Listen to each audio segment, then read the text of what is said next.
I don't think people understand the politics behind wildfire aid. Let's break it down. House Speaker Mike Johnson says California's wildfire aid should come with conditions, blaming state mismanagement.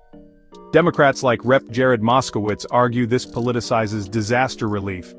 Even President Biden pledged unconditional aid for 180 days. With lives lost and homes destroyed, should politics play a role in disaster aid? Let us know your thoughts in the comments.